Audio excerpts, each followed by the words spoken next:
The Midnight Game, a ritual that opens doors to something dark. There are games that aren't really games, rituals disguised as entertainment, procedures that present themselves as folklore or urban legend, but that might actually work, that might actually open connections to things that exist outside normal reality. The Midnight Game is one of these, a set of instructions that circulates online and through whispered conversations, rules for summoning something that the ritual simply calls the Midnight Man. Those who've attempted it and survived describe an experience that transcends ordinary fear. Hours spent in darkness being hunted by a presence that shouldn't exist, that manifests through cold spots and hallucinations and the overwhelming certainty that something is in the house with you, something that wants very badly to catch you, and that if it succeeds, the consequences extend far beyond the temporary terror of a game gone wrong. The ritual is supposedly an old pagan punishment for breaking rules, a way to confront wrongdoers with their darkest fears and deepest guilt. But whether it originates in ancient practice or modern invention, those who perform it correctly report results that suggest they've actually summoned something, that the game works, that some doors really do open when you follow the right procedures at the right time with the right intention. The instructions are specific and must be followed exactly. You need a candle, matches, a piece of paper with your full name written on it, a pin or needle to draw blood, a wooden door in your home, and the courage or stupidity to begin the ritual precisely at midnight. You write your name on the paper, prick your finger to place a drop of blood on the written name, then position the paper against the wooden door. You knock on the door 22 times, with the final knock landing exactly at midnight. Not a second before, not a second after, but precisely as the clock transitions from 11:59 to 12. Then you open the door, light the candle using only a match, blow out the match immediately, close the door, and relight the candle. At this point, if you've done everything correctly, the Midnight Man is in your home and the game has begun. The rules for survival are simple but absolute. You must keep the candle lit while moving through your house in complete darkness until 3:33 a.m. If the candle goes out, you have 10 seconds to relight it using only matches. If you can't relight it within that window, you must immediately surround yourself with a circle of salt and remain inside until 3:33 a.m. You cannot turn on any lights. You cannot leave your home. You cannot speak to anyone or attempt to communicate what's happening. You must simply endure, moving through the darkness with only candlelight to protect you, while the Midnight Man hunts you through your own home for 3.5 hours. What happens during those hours is where the ritual transforms from procedure into nightmare. Players report temperature drops so severe they can see their breath despite it being summer, cold, that has no natural source, and that seems to focus on specific locations in the house, moving from room to room as if the presence is searching, hunting, trying to locate where you're hiding. The candle flame behaves strangely, flickering violently when there's no air current, dimming to almost nothing, and then flaring bright, sometimes pointing in specific directions as if being pulled or pushed by force that surrounds it. And then the candle goes out, not from wind or accident, but simply extinguishes itself, and you're plunged into absolute darkness with 10 seconds to find matches and relight it before something happens that the rules never specify, but that everyone understands will be very, very bad. Those who failed to relight the candle in time and didn't have salt available describe experiences that defy comfortable explanation. Hallucinations, they try to tell themselves afterward. Just fear and darkness creating sensory distortions. But the hallucinations know things they shouldn't know. They speak in voices of people from your past. They reference memories you've tried to forget. They manifest as your deepest fears given visual form and physical presence. One player described seeing her childhood bedroom materialize in her living room, complete with the bed where she used to hide from her abusive father, and then watching her father's shadow appear on the wall, growing larger as if approaching, while a voice that sounded exactly like his whispered her name the way he used to before coming into her room. Another reported the walls seeming to bleed, running with liquid that looked like blood but smelled like something chemical and wrong, while hands pressed against the walls from the inside as if trying to push through, as if something was trapped in the structure of the house and trying to break into the space where he stood. The psychological dimension is where the Midnight Game reveals its true nature. It doesn't just scare you, it knows you. The presence that manifests seems to have access to your memory, your guilt, your shame, your trauma.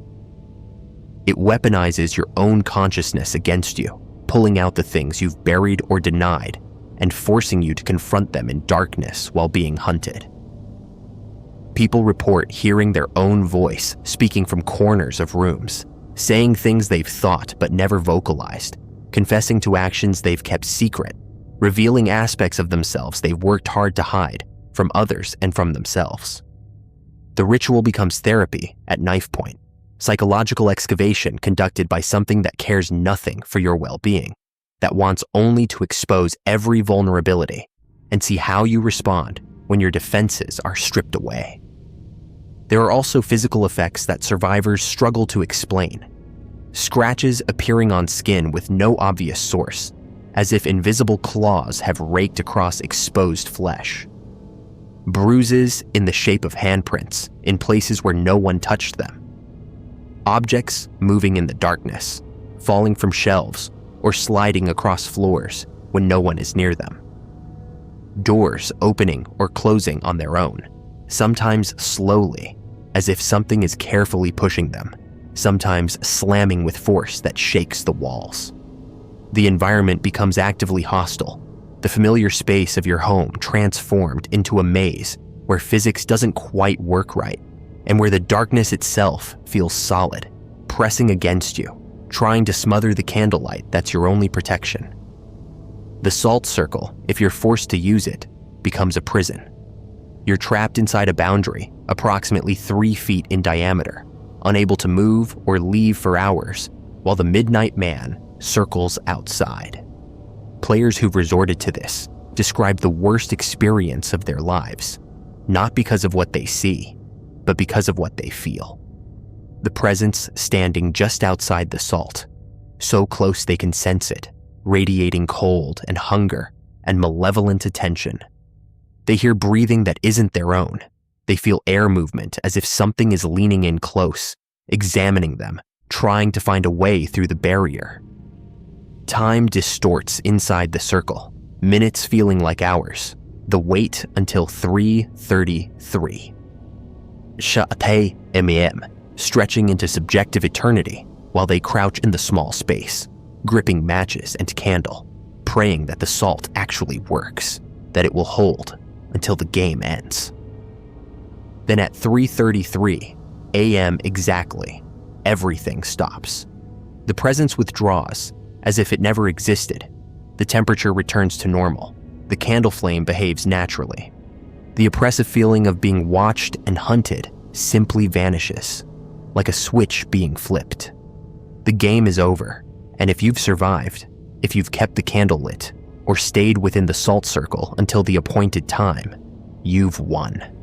But winning doesn't feel like victory. It feels like you've been released, like something had you and chose to let go because the time limit specified in the ritual has been reached. Not because you beat it, but because rules that predate your understanding dictate that 3:33 a.m. is when the game ends. The aftermath is where many players realize they've made a terrible mistake. Sleep becomes difficult or impossible for days afterward.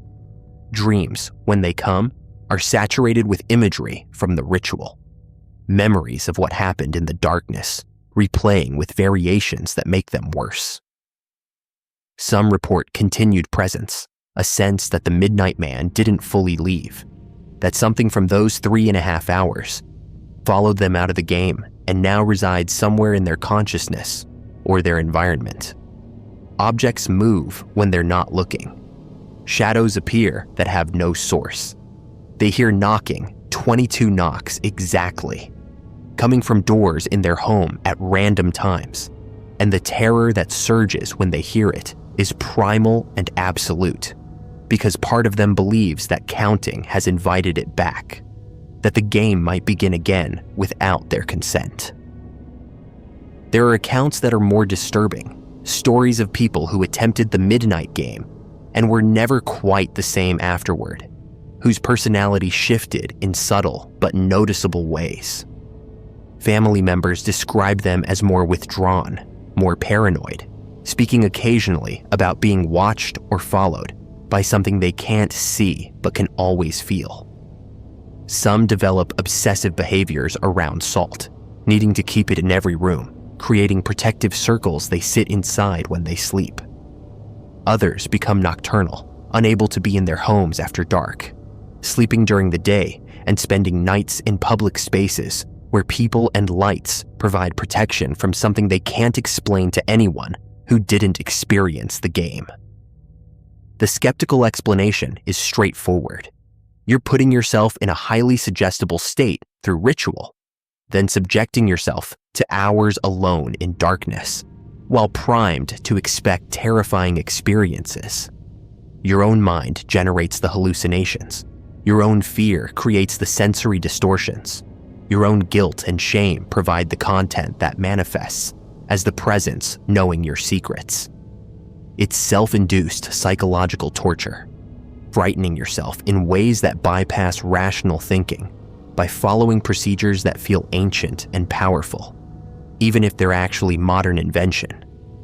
The ritual works because belief makes it work, because your brain creates the experiences you've been primed to expect.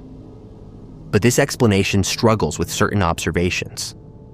Why do multiple people performing the ritual in different locations with no communication between them report such consistent experiences? The temperature drops in specific patterns. The candle behavior follows predictable stages. The manifestations, while personalized to each player's fears, follow similar progressions. Auditory first, then visual, then physical. If it's purely psychological, purely each individual's imagination, why the consistency? And why do environmental effects persist after the ritual ends? Unexplained scratches, moved objects, recordings made during the game that capture sounds the player didn't hear while it was happening, evidence that something occurred beyond internal hallucination. There are also the failures, cases where people attempted the ritual but did something wrong. Started a minute late, used the wrong kind of candle, wrote their name incompletely, and reported that nothing happened. They spent 3.5 hours in darkness with a candle and experienced only boredom and disappointment. If the terror is purely psychological, why would precise adherence to arbitrary rules matter? Why would starting at 12:01 instead of midnight produce completely different results? Unless the rules aren't arbitrary, unless they're actually instructions for a procedure that only works when performed correctly, when specific conditions are met that allow something to manifest or cross over, or gain temporary access to physical space. The origin of the ritual is disputed and unclear. Some claim it's an old pagan practice mentioned in folklore from various European traditions as punishment for wrongdoing. Others trace it to more recent sources, internet horror stories that developed their own life and began circulating as if they were authentic ancient rites. The uncertainty about origin doesn't change the reported effects, but it raises questions about how rituals work. If the midnight game is modern invention, if someone created it as fiction and it only later began producing real effects, what does that mean? Can belief and repeated performance give power to procedures that had none originally? Can enough people following instructions create an egregore, a thought form that becomes real through accumulated psychic energy, that begins to respond when summoned, even though it didn't exist before the ritual was conceived. There's also the question of what the Midnight Man actually is. The ritual doesn't explain, doesn't provide mythology or backstory. It simply tells you that you're summoning something and gives you rules for surviving the encounter. Is it a demon, an entity from traditional demonology that responds to this particular summoning method? Is it an interdimensional being that the ritual temporarily pulls into our reality? Is it a manifestation of your own shadow self, the Jungian dark aspects of psyche given temporary autonomous form through the ritual framework? Or is it something without analog in existing classification systems, something that exists because the ritual exists, that was called into being by the belief and fear of those who perform the game? The fact that it ends at 3:33 a.m. is significant to some researchers. The number 3 repeated has occult significance in various traditions. It's also exactly 3.5 hours after midnight, a time span that appears in other rituals and spiritual practices as having meaning related to consciousness and dimensional boundaries. Some suggest that 3:33 a.m. represents a moment when barriers thin, when whatever was summoned at midnight must return to wherever it came from because the window of accessibility closes. This would mean the ritual isn't giving you the power to banish the presence, but is simply exploiting a natural cycle, summoning something during a period when it can manifest, and then relying on cosmic timing to ensure it withdraws. Those who've researched the game warn strongly against performing it. They note that even if the experience is just psychological, the psychological damage can be severe and lasting. Fear that intense, sustained over hours does things to the nervous system and brain chemistry that don't easily reverse.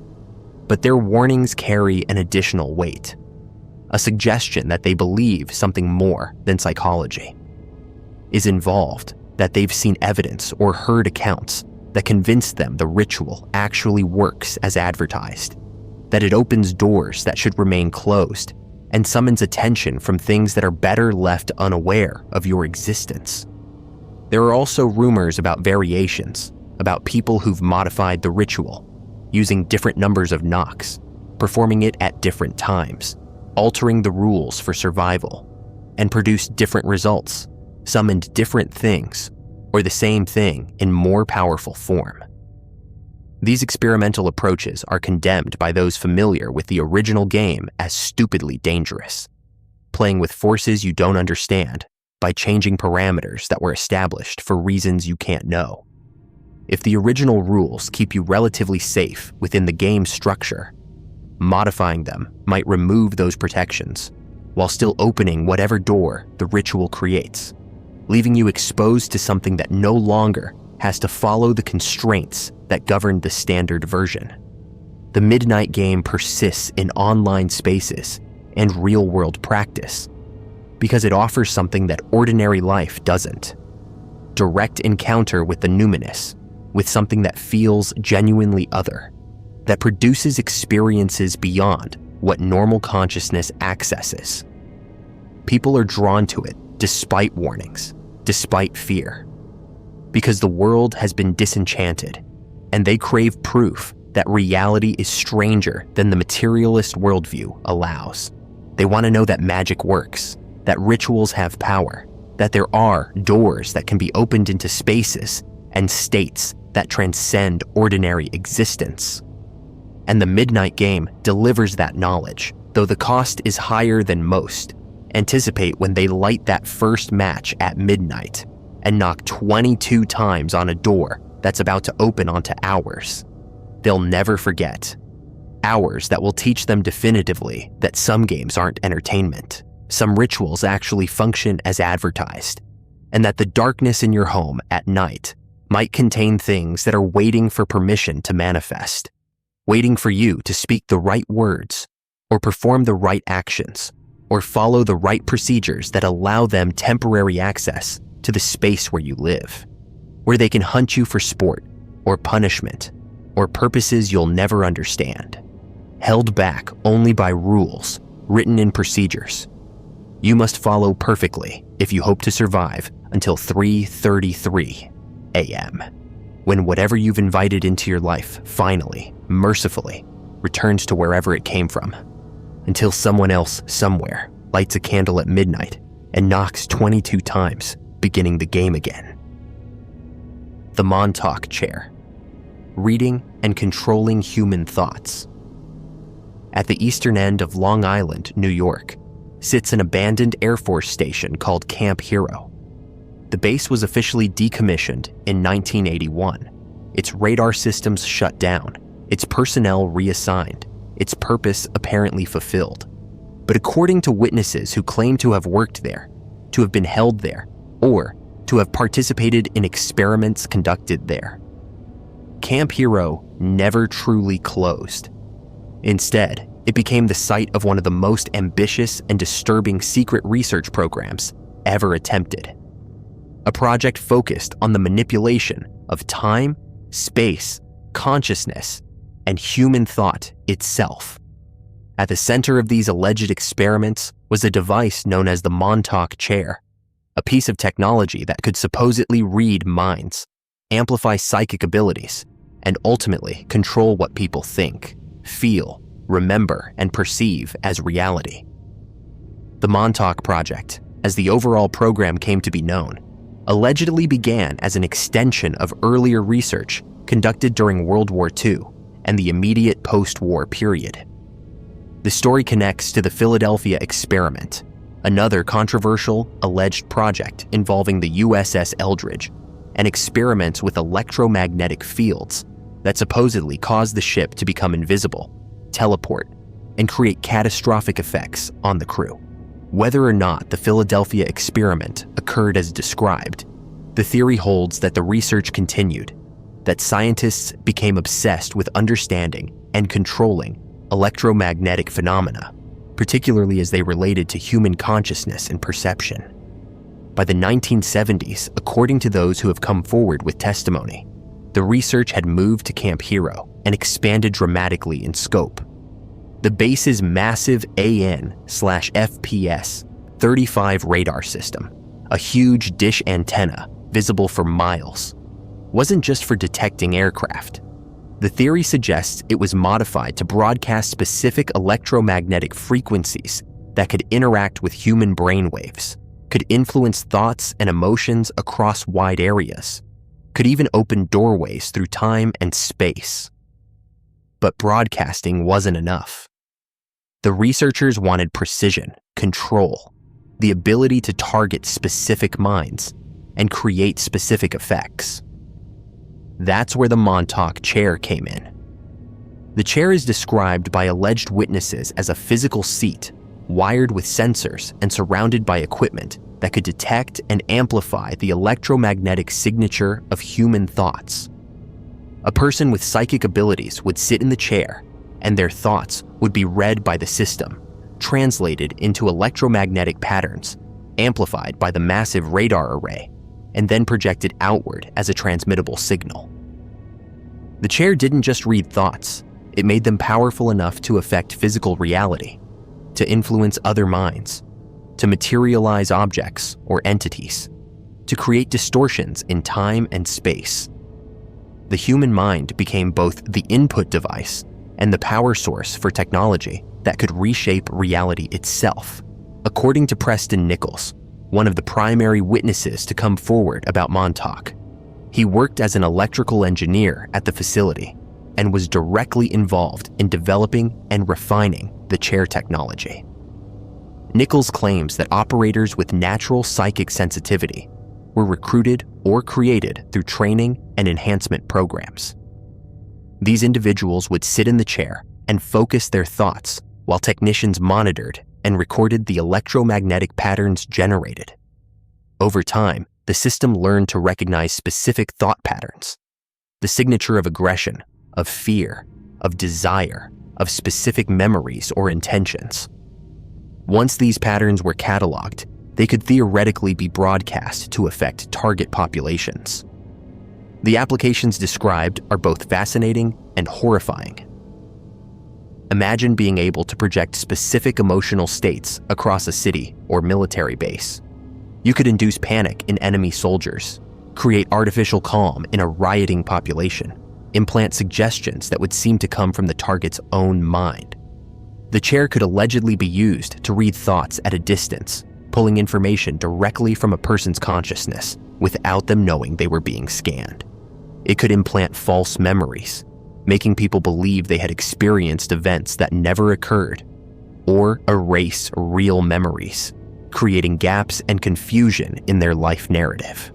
The ultimate surveillance and control technology, operating on the most intimate level possible, inside human consciousness itself.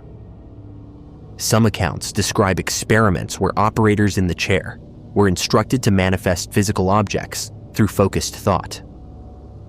The amplified mental energy would supposedly cause items to materialize in the laboratory, pulled from somewhere, created from something, through a process that witnesses struggled to explain and that violated everything known about physics and matter. Other experiments allegedly involved projecting consciousness through time, with operators describing events from the past or future while sitting in the chair. Their awareness displaced from the present moment, experiencing other times as vividly as their current reality. The most disturbing claims involve the use of the chair on unwilling subjects, particularly children and adolescents. Multiple witnesses have described being brought to Montauk as young people, being placed in the chair, and being subjected to procedures that read their thoughts, implanted programming, enhanced their psychic abilities through traumatic means, or used them as biological components in experiments they couldn't understand. These accounts often involve significant gaps in memory, missing time, and fragmented recollections that only surfaced years or decades later, sometimes under hypnosis, or triggered by specific events that broke through amnesia blocks. The theory suggests that the Montauk researchers discovered that young minds, particularly those who had been traumatized or who had natural psychic sensitivity, could be molded into more effective operators for the chair. Trauma fragments consciousness, creating dissociated states that can each be programmed separately, turned into discrete functional units that can be activated by specific triggers. A child subjected to this process might grow up with no conscious memory of Montauk, living a normal life until a predetermined signal activates programming buried in their psyche, turning them into an unwitting agent or asset for whoever controls the trigger. The technology of the chair supposedly relied on understanding that thoughts are not purely electrochemical events confined to the brain, but have an electromagnetic component that extends beyond the skull, creating fields that can be detected and manipulated. Every thought generates a specific pattern, a unique signature that can be recorded, analyzed, and replicated. If you can capture that signature, amplify it, and broadcast it, you can essentially transmit thoughts like radio signals. The receiving brain, tuned to the same frequency, would experience the transmitted thought as if it originated internally, with no awareness that it came from an external source. Critics of the Montauk claims point to a lack of physical evidence, the absence of documentation, the fact that most testimony comes from recovered memories or secondhand accounts. They note that Camp Hero was a real military installation, but that its actual history involves conventional radar operations and coastal defense, nothing exotic or experimental. The radar system was large and powerful, but designed for aircraft detection, not consciousness manipulation.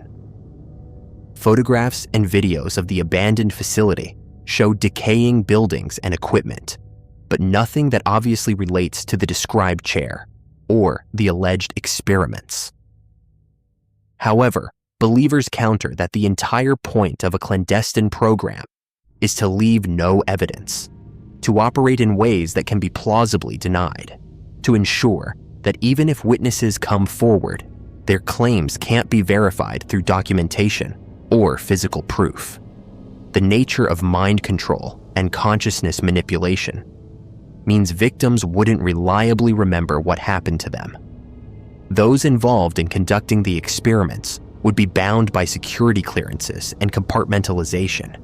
Equipment could be removed, facilities cleaned, records destroyed. The lack of conventional evidence doesn't disprove the claims. It's exactly what you'd expect if the program operated the way witnesses describe. The Montauk chair theory connects to broader frameworks about government mind control research that we know occurred. MKUltra is declassified fact, not theory. The CIA absolutely did conduct experiments on unwitting subjects, did explore hypnosis and drugs and psychological torture as means of control, did create programs that damaged or destroyed people's minds in pursuit of techniques that could create programmable assets. If they were willing to dose people with LSD without consent, to attempt to erase and rebuild personalities, to explore every conceivable avenue of consciousness manipulation, is it really unthinkable that they would also explore electromagnetic and psychotronic means of achieving the same goals? The chair represents the culmination of this research, the point where all the different avenues, electromagnetic fields, psychic phenomena, trauma-based programming, technological amplification, come together into an integrated system. If such technology exists, if it was developed and refined, then its implications are staggering. Every thought you have, every memory you possess, every perception of reality you experience could potentially be influenced or entirely constructed by external forces. You would have no way of knowing. The thoughts would feel like yours. The memories would seem real. The reality you perceived would be the only reality you could access. Some researchers have explored whether the technology described in Montauk testimony is even theoretically possible. Electromagnetic fields do interact with the brain. This is established science. Transcranial magnetic stimulation is a real medical technology that uses magnetic fields to alter brain activity, to treat depression, to stimulate or suppress specific regions. If relatively weak, focused magnetic fields can affect mood and cognition, what could massive, amplified, precisely targeted electromagnetic broadcasts accomplish? The difference between established medical technology and alleged Montauk capabilities might be one of degree rather than kind, a question of power and precision rather than fundamental possibility. There are also accounts of the Montauk experiments producing unintended consequences, situations where operators in the chair manifested entities or opened doorways that the researchers couldn't control. Stories circulate of creatures appearing in the facility, of time portals opening spontaneously, of past and future bleeding into the present in ways that endangered the entire project. These accounts have an almost mythological quality, but they align with the idea that the researchers were dealing with forces and principles they didn't fully understand, pushing boundaries that perhaps shouldn't be pushed, accessing levels of reality that human consciousness isn't meant to manipulate. The project allegedly ended in 1983, shut down after experiments went too far, produced results too dangerous to continue. But whistleblowers claim the research didn't stop. It moved, evolved, became more sophisticated and more hidden. The chair technology, if it worked, would be too valuable to abandon. Instead, it would be refined, miniaturized perhaps, deployed in ways that don't require a massive radar installation and a psychic sitting in a wired chair. Modern technology offers possibilities that didn't exist in the 1970s and 80s. If thoughts can be read and transmitted electromagnetically, could your smartphone do it? Could cell towers? Could the wireless networks that surround us constantly be serving purposes beyond communication and data transfer? The Montauk chair exists in a space between documented history and speculative theory.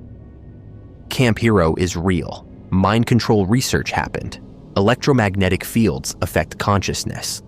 Psychic phenomena, while controversial, have been studied by serious researchers and intelligence agencies.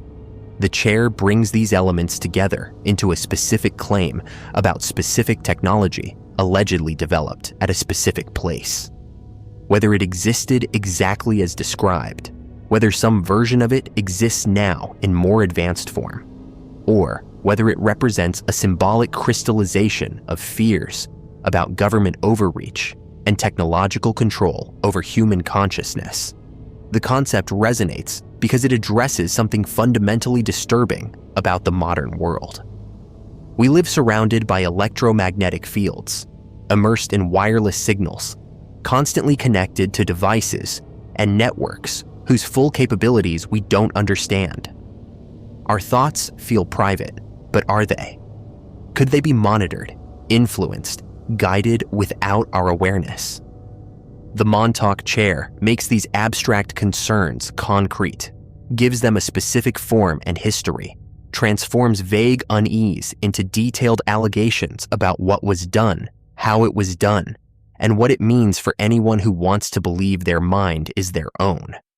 And somewhere in the archives of whatever agencies conducted consciousness research, or in facilities we don't know exist, or in the memories of people who still can't fully recall what was done to them, the truth about the chair and what it could do might rest, classified and buried, waiting for the moment when someone finally produces evidence that can't be denied or explained away. The Mandela effect. Are we shifting between parallel realities? Thousands of people remember Nelson Mandela dying in prison in the 1980s. They remember the news coverage, the funeral, the global mourning for the anti-apartheid leader who never made it out of captivity to become South Africa's president. They remember it vividly, with specific details about where they were when they heard the news, how they felt, what the television reports showed. Except Nelson Mandela didn't die in prison. He was released in 1990, became president in 1994, and died in 2013 at age 95. The memories are completely, objectively wrong. But they're not isolated cases of poor recall. They're shared by enough people that the phenomenon has a name, coined by paranormal researcher Fiona Broome, who discovered at a conference that she wasn't alone in her false memory, that others remembered the same incorrect version of history. This is the Mandela effect, and it extends far beyond one man's death to encompass hundreds of specific, detailed memories that large groups of people share, despite those memories contradicting documented reality. The explanations range from simple psychology, memory is fallible, and people confuse similar events, to something far more disturbing. We're not remembering incorrectly, we're remembering accurately, but we're remembering a different timeline, a parallel reality we used to inhabit, before something shifted us into this one where details are slightly different, where the past has been subtly rewritten, where we're living in a world that doesn't quite match the one we were born into. The examples are numerous and unsettlingly specific.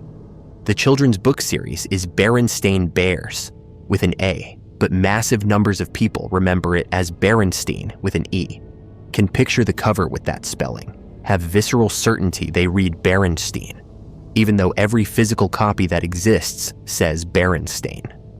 The evil queen in Snow White doesn't say mirror, mirror on the wall. She says magic mirror on the wall. But the phrase everyone remembers is mirror, mirror, and they'll swear they heard it in the Disney film, even though watching the actual film proves they're wrong. Darth Vader never says, "Luke, I am your father." The actual line is, "No, I am your father." But the misquoted version is what millions remember as one of cinema's most iconic moments. The Monopoly Man doesn't have a monocle, has never had a monocle, but people clearly remember him wearing one, can visualize it with perfect clarity. These aren't vague recollections, but specific memories that feel absolutely certain, yet documentation shows they're false. The psychological explanation is well established. Human memory is reconstructive rather than reproductive, meaning we don't store perfect recordings of events, but rather reconstruct them from fragments when we recall them. This process is vulnerable to contamination from other sources, from expectations, from cultural transmission of information that wasn't in the original experience. We remember the Monopoly man with a monocle because he resembles Mr. Peanut, who does have a monocle, and our brains conflate the two wealthy mascots. We remember Luke, I am your father, because that's how the line is always referenced in parodies and discussions. And the cultural version overwrites our actual memory of the film. We remember Berenstein because names ending in Stein are more common than Stain, so our pattern recognition systems default to the more familiar spelling. But this explanation struggles when you examine the specificity and confidence of false memories, particularly when thousands of people remember not just similar details, but identical details that are wrong in the same specific ways. The Berenstain Bears isn't just remembered incorrectly. It's remembered as Berenstein by people who grew up with the books, who read them hundreds of times, whose parents read them aloud nightly. These aren't casual misrememberings, but detailed recollections from childhood that feel completely authentic. The certainty is what unsettles. People don't remember Berenstein as a possibility or a maybe. They remember it with absolute conviction, can picture the cover, the spine, the way the letters looked, and when confronted with physical evidence that they're wrong. The cognitive dissonance is profound and disturbing. The parallel reality explanation suggests that reality isn't singular, but consists of multiple timelines or dimensions existing simultaneously, and that under certain conditions, possibly related to quantum mechanics, consciousness, or events like the activation of the Large Hadron Collider at CERN, these realities can merge, or people can shift between them. In your original timeline, it was Berenstain Bears, and Nelson Mandela died in prison, and the Monopoly man had a monocle. But something happened, some cosmic event, or quantum fluctuation, or deliberate experiment that moved you into this timeline where those details are different. You remember the other reality because you actually experienced it. Your memories are accurate for the world you came from, but you're now in a world where the past is slightly different, and everyone who was always here thinks you're crazy for remembering things that never happened here. This theory gains traction from the observation that Mandela effects seem to have increased in frequency, or at least in awareness, since roughly 2008 to 2012, which coincides with CERN activating the Large Hadron Collider and conducting experiments that involve smashing particles at energies that create conditions similar to moments after the Big Bang. If those experiments are doing something to the structure of space-time or reality, if they're creating quantum effects that ripple outward and affect larger systems, then perhaps they're also causing timeline instabilities or mergers. Every time they run the collider, maybe realities blur slightly. Maybe people slip between versions of history. Maybe the past becomes fluid in ways that leave those of us who notice feeling displaced and gaslit by a world that insists our memories are wrong when we know they're right. Quantum mechanics provides theoretical framework that makes parallel realities plausible. The many worlds interpretation suggests that every quantum event creates branching timelines, that all possible outcomes actually occur, but in separate universes that split off from each other. In one branch, someone decided to spell the bear's name with an E. In another branch, with an A. In one branch, Mandela died in the 80s. In another, he was released and became president. These branches exist simultaneously, and if the barriers between them are permeable or can be crossed under certain conditions, then people might experience memories from multiple timelines, might carry recollections from branches they no longer inhabit.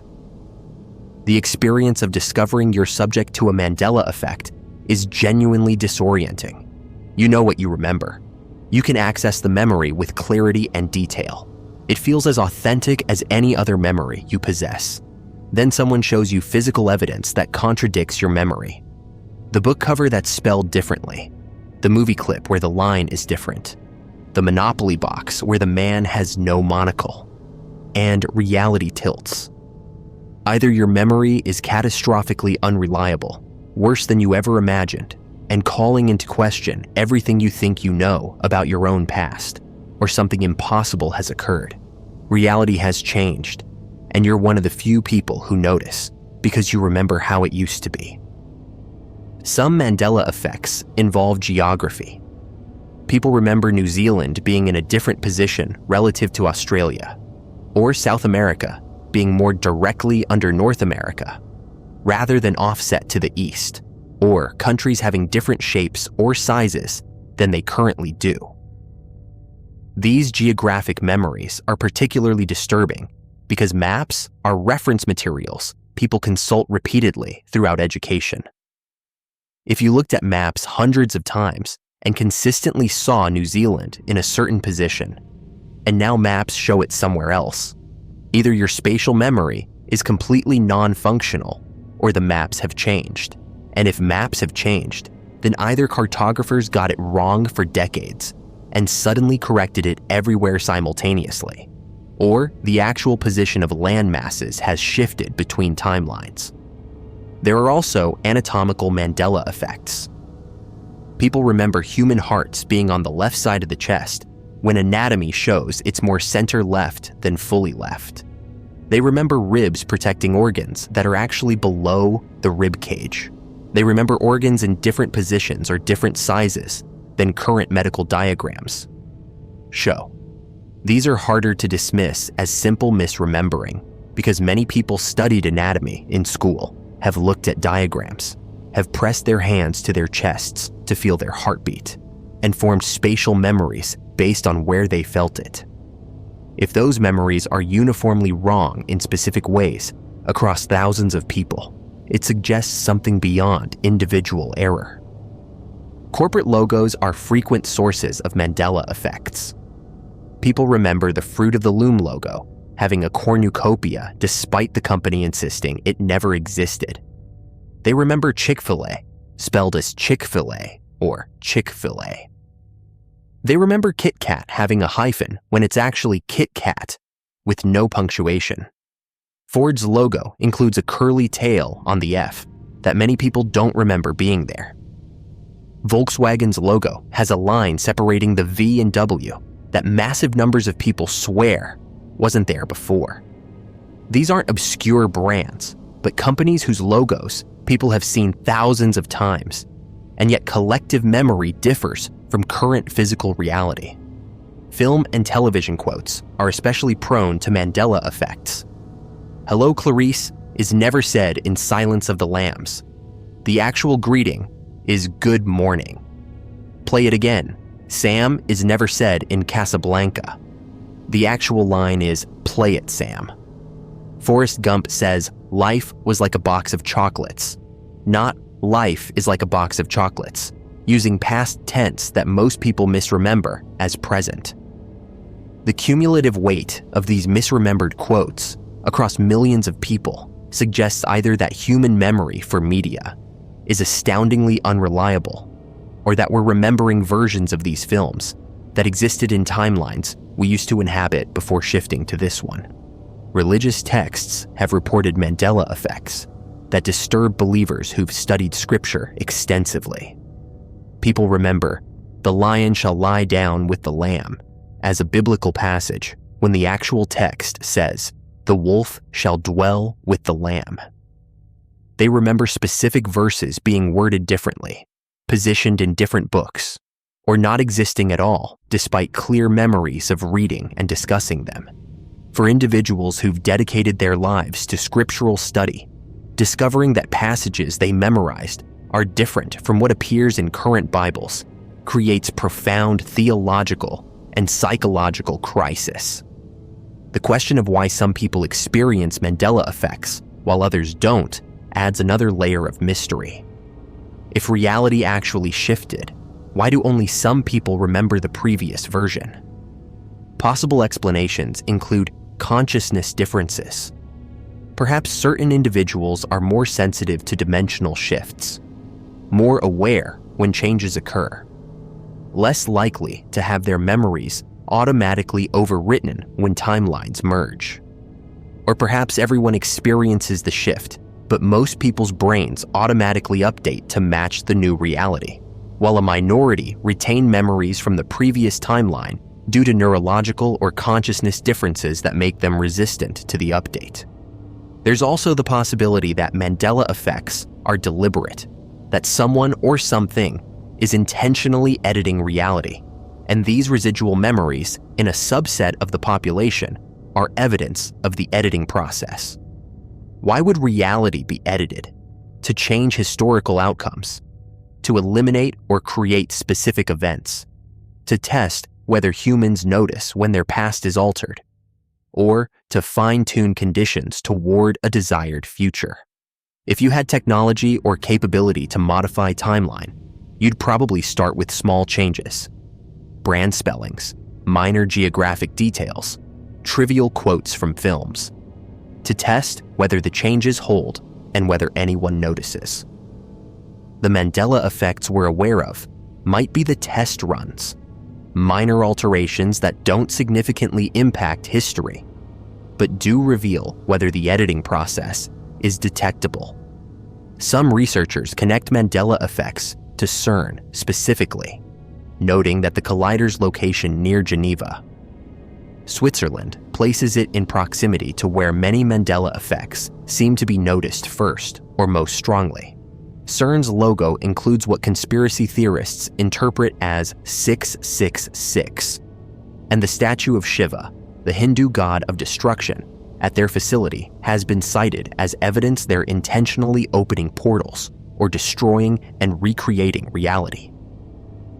CERN scientists dismiss this as absurd misunderstanding of particle physics. But the timing correlation between LHC activations and increased reports of Mandela effects continues to fuel speculation about connection. The psychological toll of experiencing Mandela effects is significant. When your memories conflict with physical evidence and consensus reality, you face three possibilities. You're mentally ill and experiencing false memories. Everyone else is wrong and you're right. Or reality itself is unstable. None of these are comfortable. Many people experiencing Mandela effects report feeling gaslit by the universe, questioning their sanity, becoming obsessed with documenting other potential changes, living in constant uncertainty about whether reality will shift again and what will be different next time. Online communities provide validation where people who remember the same incorrect versions of reality gather to confirm each other's memories and track new potential shifts. But this can also deepen the obsession and isolation from consensus reality. Skeptics point out that many Mandela effects can be explained through straightforward cognitive psychology. Memory is imperfect. People confuse similar things. Cultural transmission distorts information. Expectations shape recall. The fact that people make similar mistakes doesn't require parallel realities, just similar cognitive processes making similar errors under similar conditions. The spelling Berenstein looks more natural than Berenstain to English speakers, so we misremember it toward the familiar pattern. Mirror mirror sounds more poetic and repetitive than magic mirror, so we remember the better phrase rather than the actual phrase. These are features of how memory works, not evidence of dimensional shifts. But for those experiencing Mandela effects, these explanations feel insufficient. The memories are too vivid, too detailed, too specific. They're not vague impressions, but clear recollections with sensory detail, emotional content, contextual information. You don't just vaguely think it was Berenstain. You can see the book cover on your childhood shelf, remember your parents' voice saying the name, recall your young mind sounding out the letters. That level of constructed false memory for trivial details about children's books and brand logos, experienced by thousands of people in identical ways, seems to require more than just normal memory fallibility. There's also the meta question. If memory is as unreliable as the skeptical explanation requires, if we routinely fabricate detailed false memories for no apparent reason, and with such consistency that thousands of us remember identical false details, then what else that we remember might be false? If you can't trust your memory about whether the Monopoly Man had a monocle, or how a beloved childhood book series was spelled, can you trust your memories of your childhood, your relationships, your identity? The Mandela effect, if it's purely psychological, reveals that human memory is far more fictional than we'd like to believe. If it's reality shifting, it reveals that the universe is far less stable than we assume. Either way, the implications for certainty and identity are disturbing. What makes the phenomenon particularly fascinating and frustrating is that it's unfalsifiable. There's no test that can distinguish between everyone is misremembering and reality shifted, but most people's memories updated to match the new timeline. If reality editing were perfect, we wouldn't notice at all. The fact that we notice through Mandela effects might be evidence that the editing is imperfect, that some people slip through the update process with memories intact from the previous version. Or it might be evidence that human memory is unreliable in surprisingly consistent ways. We have no method to determine which explanation is correct because both predict exactly the same observational evidence. Perhaps the most unsettling aspect is the feeling that accompanies discovering you're subject to a Mandela effect. It's not just confusion or surprise. Many people describe it as visceral wrongness, as if reality has been violated, as if they're seeing evidence that the world isn't what it pretends to be.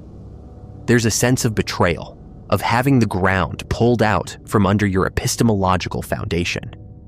If you can't trust physical evidence because it contradicts your clear memories, and you can't trust your memories because physical evidence contradicts them, what can you trust?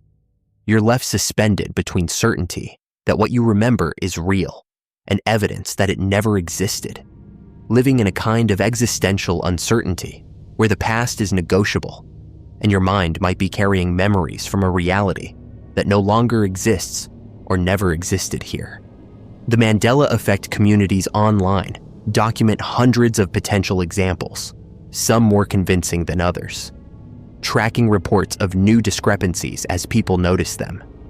Members report feelings of displacement, of not quite belonging in this version of reality, of noticing small things that seem wrong in ways they can't articulate.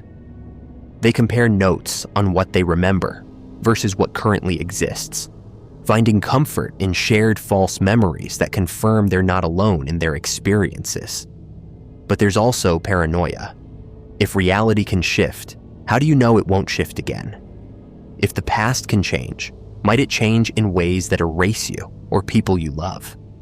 The universe becomes fundamentally untrustworthy, capable of editing itself and gaslighting everyone about what used to be real. Whether the Mandela effect represents fallible human memory, producing consistent errors through shared cognitive biases, or whether it's evidence that we're living in a quantum multiverse where timelines occasionally merge or people shift between parallel realities, or whether it's proof that someone or something is actively editing reality and we're the few who notice because our memories didn't update properly. The phenomenon persists and grows. More people discover discrepancies between their memories and current reality. More examples accumulate. More individuals experience the disorienting realization that what they remember with absolute certainty never happened. At least not here. Not in this timeline. Not in this version of the world. And we're left wondering whether we're remembering wrong or remembering right from somewhere else. Whether we were born in this reality or slipped into it from another. Whether the past is fixed and our minds are broken, or whether the past is fluid and we're among the few who retain memory of what it used to be before it changed into what it is now, leaving us displaced persons from timelines that no longer exist except in memories that everyone insists are false. Despite feeling more real than anything we've experienced since the day we realized that reality doesn't quite match what we remember, that we're living in a world that's subtly wrong in ways we can document but never prove, carrying memories from a past that this world claims never happened. The Flannan Isles Mystery. 3 lighthouse keepers who vanished. On December 15th, 1900, a supply ship called the Hesperus arrived at the Flannan Isles Lighthouse off the western coast of Scotland, coming to deliver provisions and relieve the keepers as part of the routine rotation. But when the ship's crew approached the small rocky island, they noticed something wrong. No flag flew from the lighthouse pole. No signal acknowledged their arrival. No keepers appeared on the landing to assist with unloading. When the relief keeper Joseph Moore went ashore and climbed to the lighthouse, he found the station completely deserted, the building secured and in order except for one detail. 3 men who should have been there were simply gone, had vanished without leaving any indication of where they went or what had happened to them. The table was set for a meal that was never eaten. 2 of the 3 oilskin coats that the keepers used for outdoor work in harsh weather hung on their pegs, while the 3rd was missing, suggesting that 1 man had gone outside while 2 remained inside. But all 3 were gone. The clocks had stopped. The logbook contained entries up to December 13th, documenting routine observations, and then a strange final entry that mentioned a severe storm, though no storm had been recorded by nearby stations during those dates. And the log contained notes that suggested the keepers had been disturbed or frightened by something, with references to praying and to 1 keeper crying. Details that seemed completely out of character for experienced lighthouse men who had weathered countless storms without such emotional displays. The final entry was dated 2 days before the relief ship's arrival, leaving a 48-hour gap when something happened that caused 3 grown men to vanish completely from a small island with no means of escape except by boat. And no boats were missing, and no bodies were ever found, despite extensive searches of the rocky shores and the treacherous waters surrounding the island, leaving only questions, only the empty lighthouse with its stopped clocks and its uneaten meal. Only the mystery of how 3 men could disappear from a location with no apparent way to leave, with no evidence of violence or struggle, with no storm or accident that would explain their simultaneous disappearance, creating one of maritime history's most enduring mysteries. One that has generated theories ranging from the mundane to the supernatural. That they were swept away by a freak wave while checking equipment on the cliffs. That they were taken by some human agency for reasons unknown. That they encountered something on the island or in the surrounding waters that caused them to flee or be taken. That they fell victim to murder-suicide, though no bodies or weapons were found. That they experienced something so terrible that it drove them into the sea, leaving the Flannan Isles Lighthouse as monument to sudden disappearance, to the fragility of human presence in remote locations, to the way people can simply cease to exist, leaving only the spaces they occupied, and the questions about what happened in those final hours when 3 lighthouse keepers, who should have been safe in their routine occupation, instead vanished completely, leaving no farewell, no explanation, no bodies, no resolution. Only the empty lighthouse standing witness to whatever occurred on December 13th or 14th, 1900, when Thomas Marshall, James Duckett, and Donald MacArthur became part of history's unsolved disappearances. 3 men who were there and then weren't, who left behind only mystery and speculation, and the haunting image of the empty lighthouse with its stopped clocks and its silent testimony to something that happened, but that was never explained, never solved, never understood, despite over a century of investigation and theorizing, leaving the Flannan Isles mystery as permanent question about what can happen in isolated places. What forces, natural or otherwise, can make people vanish. What the sea and the rocks and the lonely lighthouse witnessed when 3 men disappeared into absence, into mystery, into the permanent unknown. The official investigation conducted shortly after the disappearance concluded that the most likely explanation was that the men had been swept away by a massive wave while attempting to secure equipment on the cliffs during rough weather. Evidence supporting this included damage to equipment storage boxes located high above normal water level, suggesting waves of exceptional size had struck the island. The missing oilskin coat indicated at least one keeper had gone outside, and the theory proposes that when he encountered danger, or when the first keeper failed to return, the others went out to help or investigate, and that all 3 were then caught by a rogue wave that swept them into the sea, leaving no bodies because the currents around the Flannan Isles are powerful and would carry bodies far from the island rapidly. This explanation accounts for several facts: the simultaneous disappearance of all 3 men, the lack of bodies, the absence of signs of violence, the secured lighthouse suggesting no panic or rushed departure. But it struggles with other details. If the men were experienced lighthouse keepers, familiar with the dangers of the location, why would they all go outside during dangerous conditions? Why would the second and third keeper follow if they saw the first in danger, rather than securing themselves and reporting the incident when relief arrived? The log entries mentioning storm conditions don't align with weather records from nearby stations that showed relatively calm conditions during the relevant period, suggesting either that the Flannan Isles experienced localized weather that wasn't recorded elsewhere, or that the log entries were fabricated or were describing something other than actual storm conditions. The strange log entries are among the most debated elements. According to accounts from the relief keeper Joseph Moore, who discovered the empty lighthouse, the log contained unusual final entries describing severe storms and noting that keeper Thomas Marshall had been crying and that all 3 men had been praying.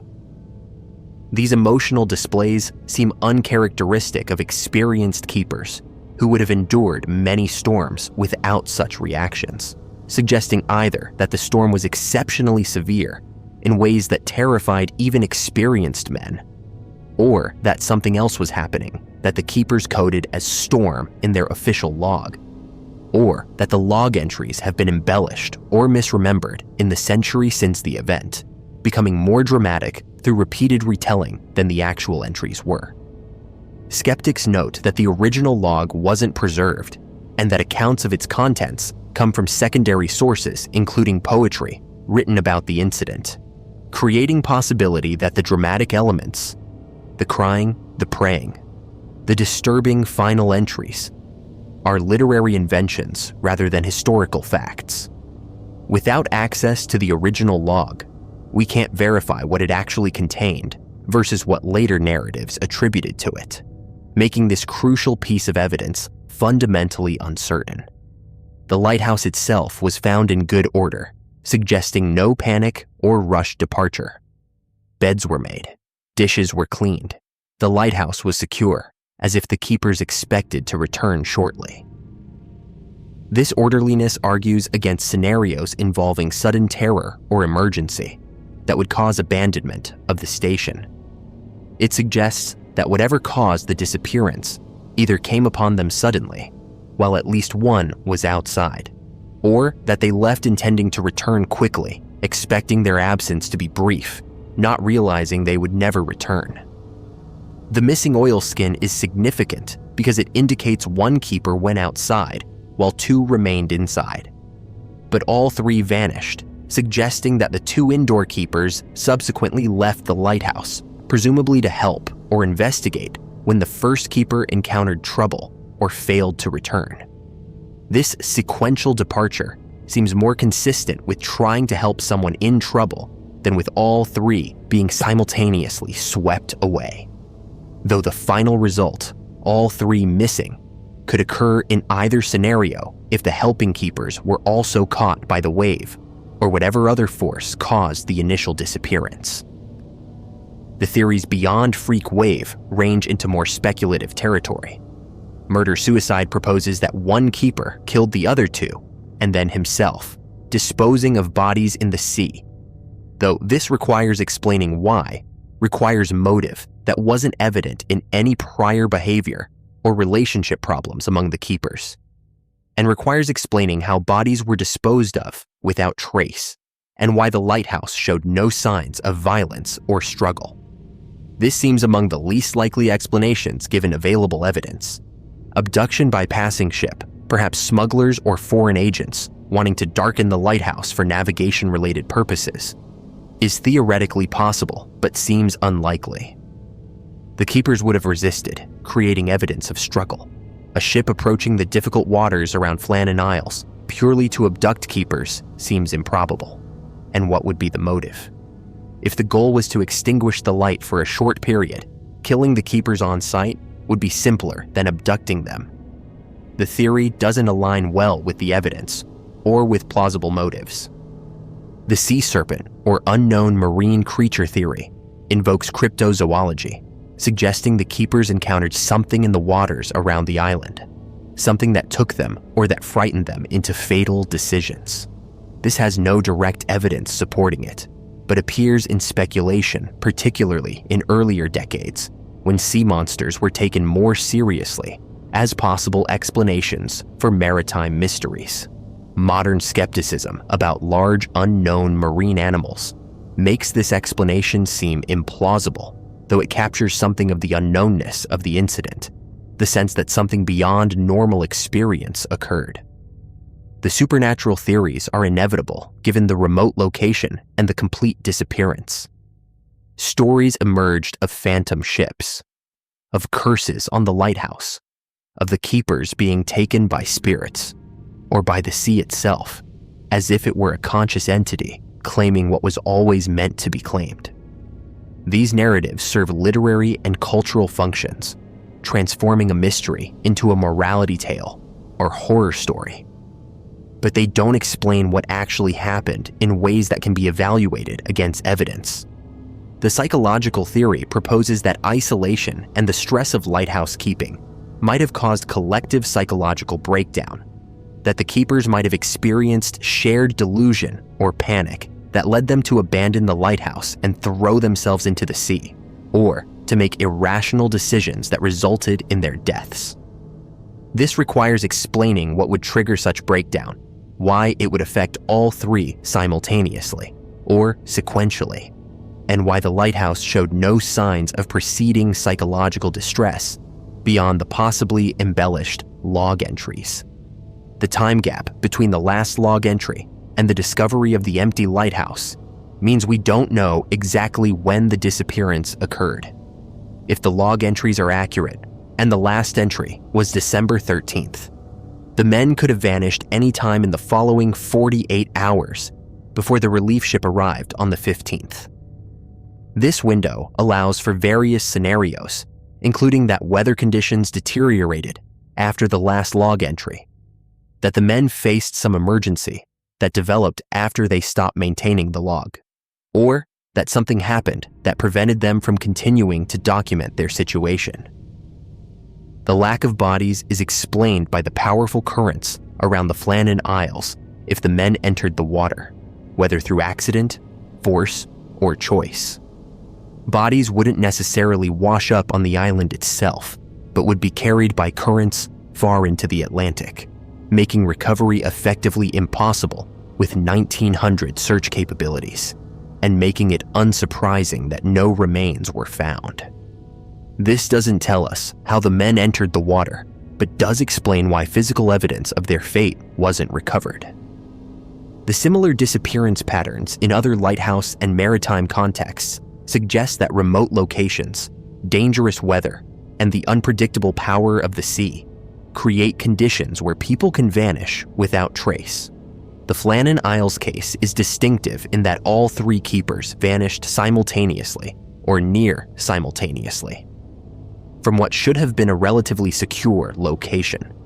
But the basic pattern, people disappearing near water without bodies being recovered, is unfortunately common enough in maritime history that the Flannan case, while mysterious, isn't necessarily anomalous in requiring exotic explanation beyond natural forces and human vulnerability. The cultural impact has been significant with the Flannan Isles mystery, inspiring poetry, songs, books, and speculation far beyond what the objective evidence warrants. The image of the empty lighthouse, the stopped clocks, the set table, the 3 missing men. These elements combine into a narrative that captures imagination, that seems to demand explanation more elaborate than they were swept away by a wave, that invites speculation and elaboration, that transforms a tragic accident into an enduring mystery. Whether this cultural elaboration has obscured the likely mundane explanation, or whether it reflects genuine intuition that something unusual occurred, remains debatable. The keeper who discovered the empty lighthouse, Joseph Moore, was reportedly deeply affected by the experience, and his testimony about what he found provides most of our information about the lighthouse's condition. His reliability and the accuracy of his reporting are crucial but difficult to assess over a century later. Did he accurately describe the stopped clocks, the uneaten meal, the strange log entries? Or did memory and later elaboration embellish a fundamentally simpler scene?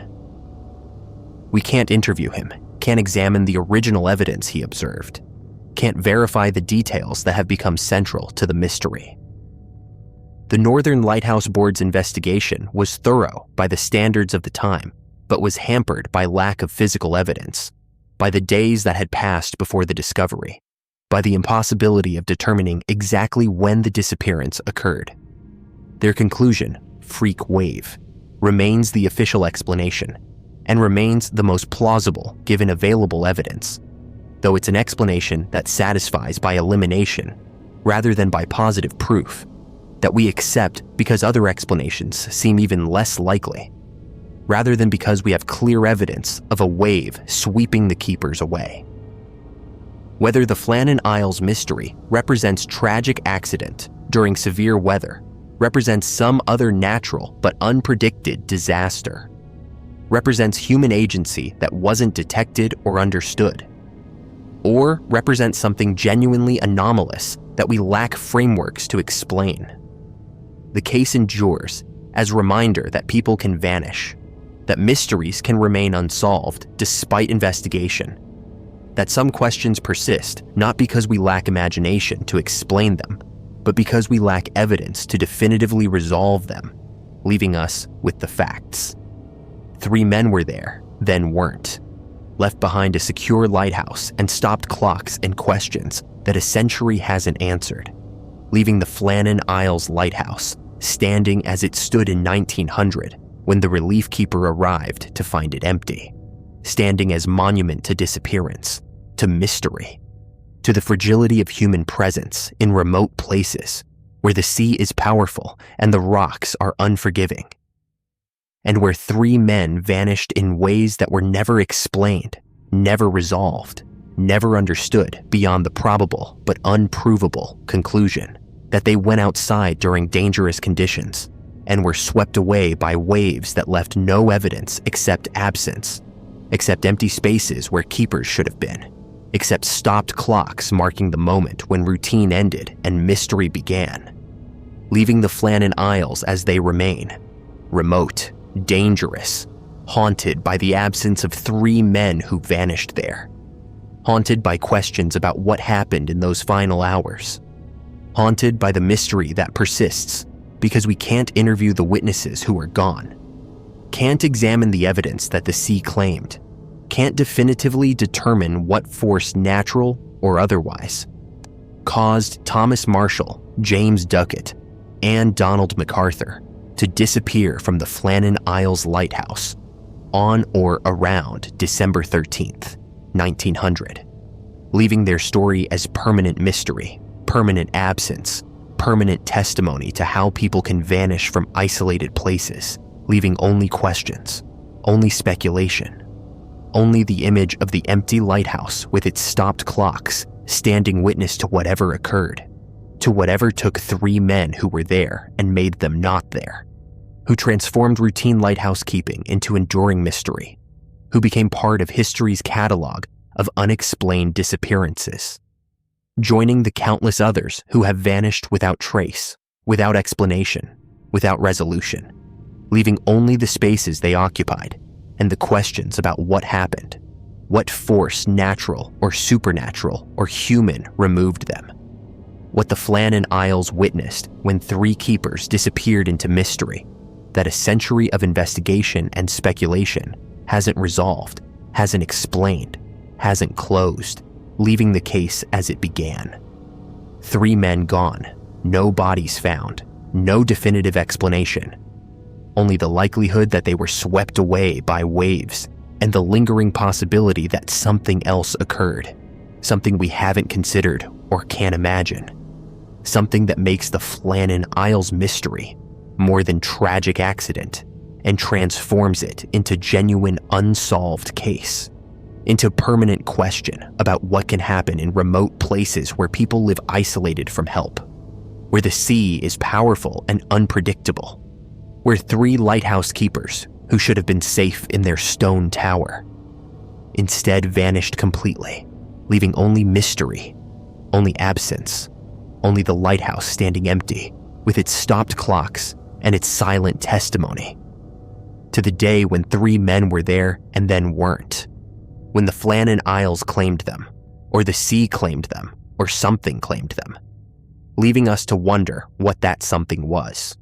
What force or circumstance or fate removed 3 grown men from their secure location and left no evidence except their absence, no explanation except speculation, no resolution except the unsatisfying acknowledgement that some mysteries resist solution, that some disappearances remain unexplained, that the Flannan Isles mystery is among them, permanent testimony to the way people can vanish, to the way questions can persist across centuries, to the way 3 lighthouse keepers became part of maritime legend by disappearing completely from the remote island where they kept the light, leaving the lighthouse empty, the clocks stopped, the mystery unsolved, the questions permanent, the 3 men gone forever into whatever took them on December 13th or 14th, 1900, when the Flannan Isles Lighthouse became the site of one of history's most enduring disappearances.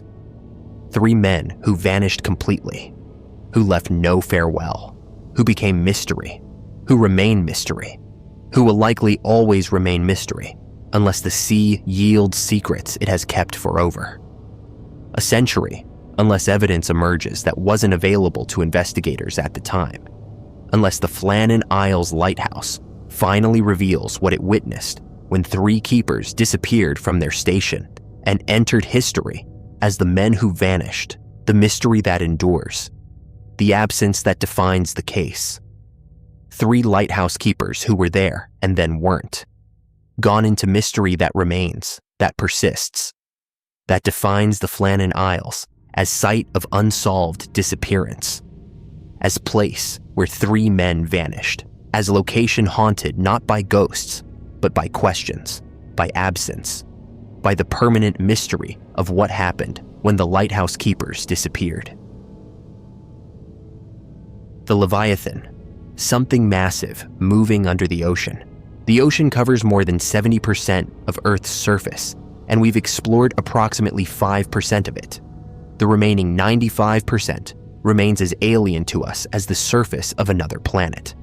A vast liquid realm where pressure reaches crushing extremes, where light cannot penetrate, where terrain includes mountains taller than Everest and trenches deeper than the atmosphere is high, where entire ecosystems function in complete darkness, sustained by volcanic heat rather than solar energy. In this unexplored frontier, sailors, researchers, and military personnel occasionally detect something that defies easy explanation. Sonar contacts that are too large, too fast, or too organized to be geological features.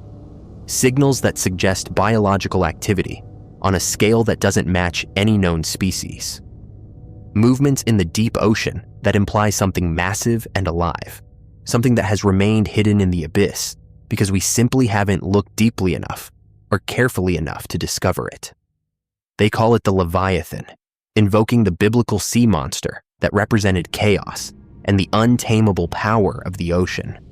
And whether it's a single creature of impossible size, a species of enormous deep-sea animals, we haven't yet documented, or something else entirely.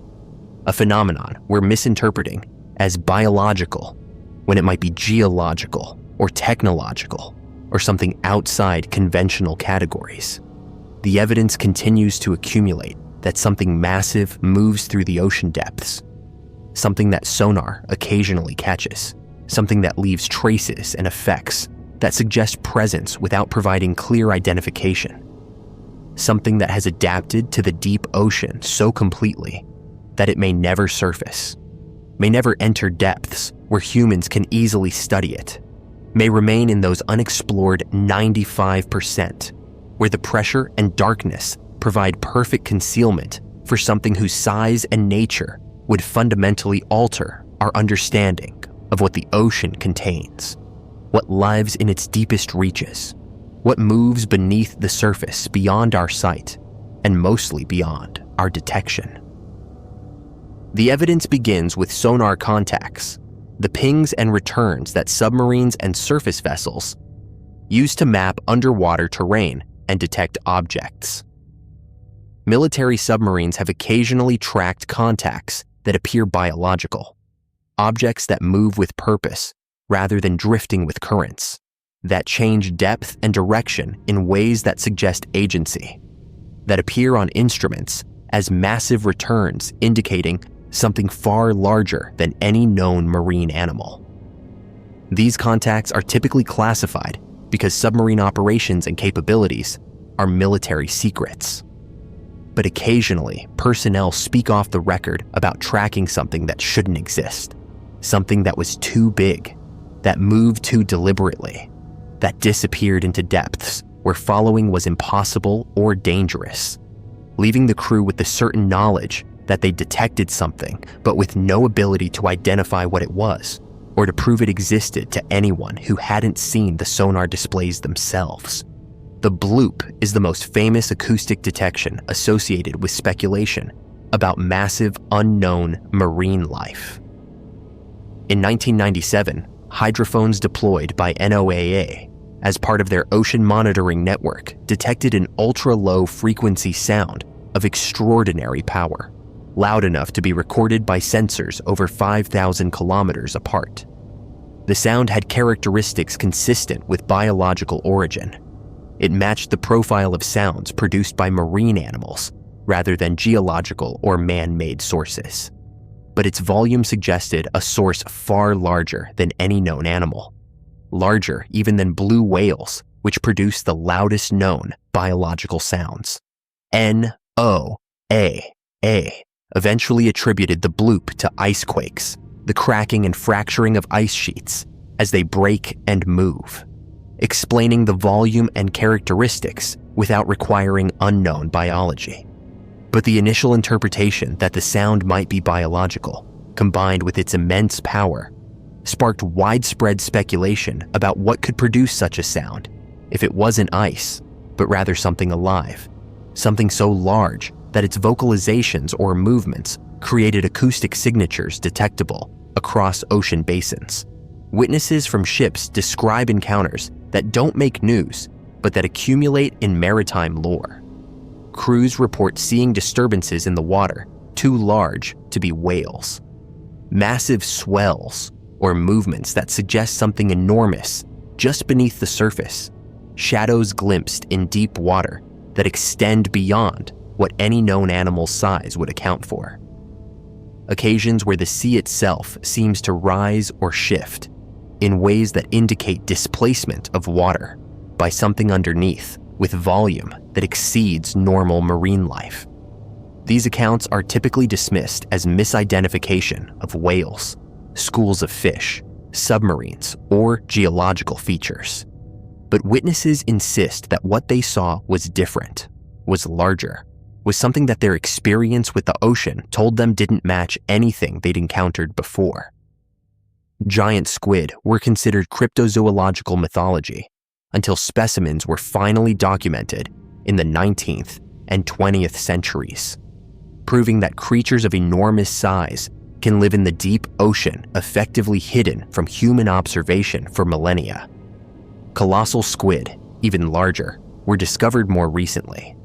These discoveries demonstrate that the ocean can conceal megafauna, that extremely large animals can exist in the depths without being readily observed by surface-dwelling humans, that science's catalog of marine life remains incomplete and likely contains significant gaps. If squid reaching 12 to 14 meters can remain largely unknown until recently, what else might exist in deeper waters, in regions less accessible than the depths where giant squid hunt? The megalodon, the enormous prehistoric shark, is frequently invoked in speculation about the Leviathan.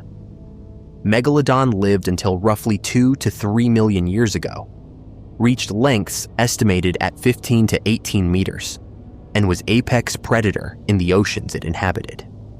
It's officially extinct, but occasional claims surface of evidence suggesting survival into modern times. Teeth that appear too recent, sightings of sharks of impossible size, arguments that the deep ocean could support a relict population. Mainstream science considers megalodon survival extremely unlikely, given the lack of evidence and the ecological requirements such a large predator would have. But the possibility that some large prehistoric marine species persisted in isolated deep ocean environments cannot be absolutely ruled out without comprehensive survey of the entire ocean, which remains technically and economically unfeasible. The pressure and environment of the deep ocean create conditions where massive size might be sustainable or even advantageous. Deep-sea gigantism is documented in various taxa. Squid, isopods, and other creatures grow larger in deep ocean environments than their shallow water relatives. The mechanisms aren't fully understood, but might relate to metabolism, temperature, food scarcity, or other factors unique to the abyss.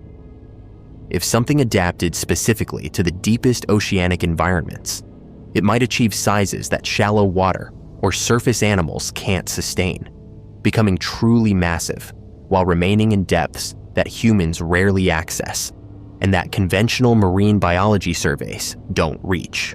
Military interest in ocean anomalies is documented but largely classified.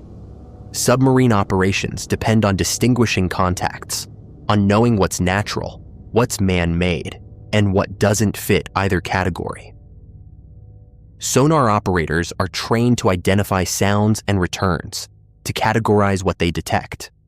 When they encounter something that doesn't match training or experience, that appears biological but too large, or that moves in ways known animals don't, the information gets recorded and analyzed.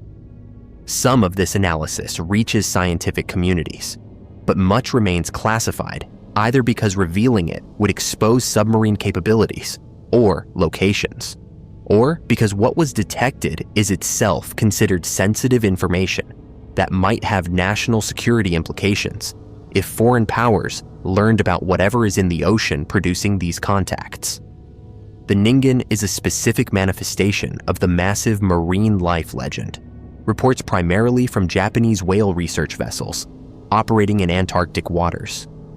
Crew members describe seeing enormous white creatures, roughly humanoid in shape but clearly marine, observed at distances and in conditions where details are unclear, but where the overall impression is of something very large and very strange, something that appears biological but whose form doesn't match known whales or other marine life. Photographs and video allegedly exist but remain ambiguous, showing pale shapes in dark water that could be ice, could be whales, or could be something else.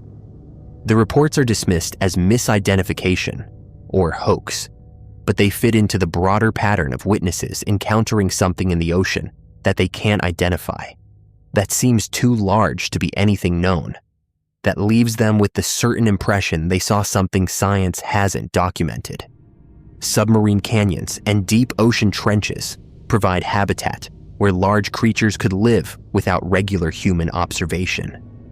The Mariana Trench, the deepest point in the ocean, has been visited by humans only a handful of times. The Hadal Zone, depths below 6,000 meters, remains largely unexplored and represents enormous volume of habitat where biological adaptations to extreme pressure would be required, but where, once adapted, creatures might grow to sizes that can't be supported in shallower waters. If the Leviathan exists, these trenches and canyons would be logical habitat, deep enough to avoid most human activity, extreme enough that special adaptations would be required that most marine biologists wouldn't expect or look for, vast enough that a population of large creatures could persist without regular detection. The biomechanics of extremely large marine animals are theoretically challenging but not impossible. Water provides buoyancy that reduces the structural requirements compared to land animals, allowing larger sizes than terrestrial creatures can achieve. The largest known animals, blue whales, already demonstrate that marine environments can support sizes exceeding anything that can exist on land. If conditions and evolutionary pressures favored even larger size, particularly in deep water, where pressure and temperature create different physical parameters than surface water, creatures larger than blue whales might theoretically exist, though they'd require enormous food resources and would face challenges in terms of reproduction, oxygen acquisition, and temperature regulation that would need novel adaptations. The conspiracy angle suggests military and governments know more than they publicly acknowledge about what exists in the ocean, that detection systems more sophisticated than publicly available technology have mapped and tracked large unknown contacts, that decisions have been made not to disclose because the information would cause economic disruption to fishing and shipping, would raise questions about ocean resource exploitation, or would reveal capabilities and operations that remain classified. If something massive does live in the ocean, international cooperation would be needed to study or protect it, which creates diplomatic and legal complexities that might motivate suppression of information until proper frameworks can be established. The question of whether the Leviathan is a single individual, a species, or multiple separate phenomena being grouped under one label affects interpretation significantly. A single enormous creature would raise questions about its lifespan, its origin, how it came to be unique, and what happens when it dies. A breeding population would require ecological analysis of what sustains them, how many exist, what their range is, and why they've avoided documentation. If multiple separate phenomena are being called Leviathan, a combination of large unknown species, geological processes, submarine activities, and misidentifications, then there's no single thing to discover, just a collection of ocean mysteries that share the characteristic of being larger than expected and difficult to identify. The psychological dimension involves how humans process the ocean and its mysteries. The deep ocean is genuinely alien, genuinely unexplored, genuinely capable of concealing things we haven't imagined. The vastness and inaccessibility create mental space where projection and speculation flourish, where the fact that we don't know what's there allows us to populate it with monsters, with impossible creatures, with things that exceed the bounds of known biology. The Leviathan might be as much about human relationship with the unknown as about any actual creature, a symbol of what remains beyond our control and understanding. A reminder that even on Earth, there are frontiers we haven't conquered and that might contain things we aren't prepared to encounter. Whether the Leviathan exists as biological entity, as multiple species of large undiscovered animals, as phenomenon we're misinterpreting, or purely as legend and misidentification. The concept endures because the ocean genuinely could conceal it. The unexplored 95%, the extreme depths, the vast volume of water, all provide plausible habitat for something that science hasn't documented. Until comprehensive survey of the entire ocean floor and all its depths is completed, an undertaking that would require resources and technology that don't currently exist, the possibility remains that something massive lives down there, something that moves through the abyss where we can't follow, something that occasionally brushes against our detection systems and leaves us wondering what we glimpsed in sonar or in deep water. What massive presence created that displacement or that acoustic signature? What still lurks in the ocean that would fundamentally change our understanding of marine life if we could finally document it completely? Rather than catching these fragmentary glimpses, these suggestions, these traces of something enormous that the deep ocean holds and protects from our observation, maintaining its mystery across the centuries, across the millennia. The Leviathan swimming through depths we can barely reach, remaining just beyond clear detection, continuing to move beneath the surface where something that large shouldn't be able to hide, but where the ocean's vastness and our limited exploration create perfect conditions for concealment, leaving us to wonder whether the ancient legends of sea monsters were fanciful imagination, or whether they were attempts to describe encounters with something real. Something that still exists in the ocean's depths, something massive and alive and unknown, waiting in the abyss, moving through water too deep and too dark for easy study. The Leviathan that science hasn't confirmed but can't definitively rule out. That remains possible until we finally explore enough of the ocean to either discover it, or to be certain that the depths contain no creatures of the size and nature that reports suggest, leaving us suspended between belief and skepticism, between the possibility that something magnificent and terrifying lives in the ocean, and the probability that what witnesses have seen is explicable through conventional biology and misidentification, but never quite certain, never quite able to dismiss completely the idea that somewhere in the unexplored vastness of the deep ocean, something massive moves.